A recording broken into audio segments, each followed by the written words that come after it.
It's all covered in today's China Truths. Pasien dari China daratan membanjiri rumah sakit. Orang-orang khawatir karena banyak orang di sekitar mereka telah meninggal dunia. Epidemi di China terus menyebar dan rumah sakit besar kewalahan dengan pasien-pasien yang sakit kritis. Orang-orang China daratan mengungkapkan bahwa efek dari bahan-bahan yang digunakan selama tahun-tahun epidemi tersebut telah menyebabkan kematian mendadak yang sering terjadi. Orang-orang di kota Hanzhong, Provinsi Shaanxi, mengungkapkan bahwa di satu kota saja, lebih dari 170 orang meninggal sebelum dan sesudah Tahun Baru Imlek. Beberapa hari yang lalu, seorang warga Jiangqi mengungkapkan bahwa rumah sakit lokal terus-menerus penuh sesak, dan banyak orang mengalami gejala seperti pilek dan batuk yang berlangsung lama. Mr. Yao, seorang warga Suosu Jiangsu, mengatakan, rumah sakit kami penuh sesak setiap hari, dan setiap rumah sakit sangat penuh. Pokoknya, ada lebih banyak orang di rumah sakit sekarang daripada tahun-tahun sebelumnya.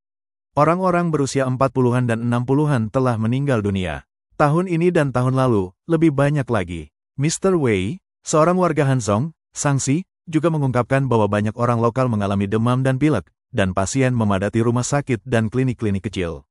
Mr. Wei, seorang warga Hanzhong, Shaanxi, mengatakan, gejalanya sama dengan gejala COVID-19. Saya sering terkena pilek, dan mungkin butuh 1 atau 2 minggu untuk sembuh. Beberapa mengalami demam, beberapa sakit tenggorokan, pokoknya saya merasa lemah seluruh tubuh. Ini adalah gejalanya. Efek samping dari perawatan tertentu telah muncul satu demi satu, dan banyak orang berada di rumah sakit dan klinik sebelum dan sesudah Tahun Baru. Mr. Wei mengatakan bahwa banyak orang juga meninggal mendadak karena penyakit parah seperti pneumonia dan paru-paru putih. Mr. Wei mengatakan, ada banyak kematian mendadak di sekitar saya. Orang-orang berusia 50-an, 60-an, dan 70-an. Saya tahu bahwa dalam 2 tahun terakhir, banyak orang di daerah kami menderita infak miokard dan infak serebral di awal usia 50-an.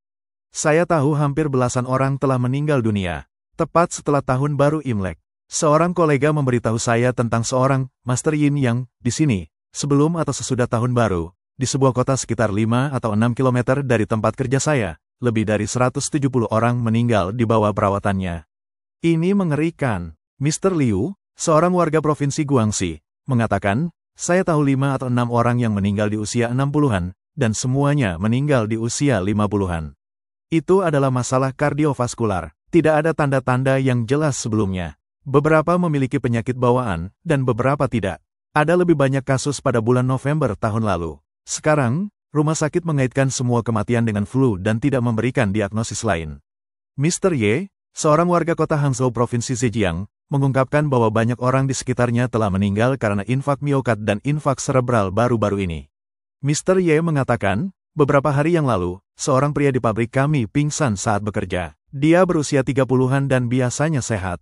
Dia dibawa ke rumah sakit, tetapi tidak ditemukan penyakit, dan dia diselamatkan. Saat ini, orang-orang menderita berbagai penyakit, dan banyak orang di usia 50-an menderita kanker.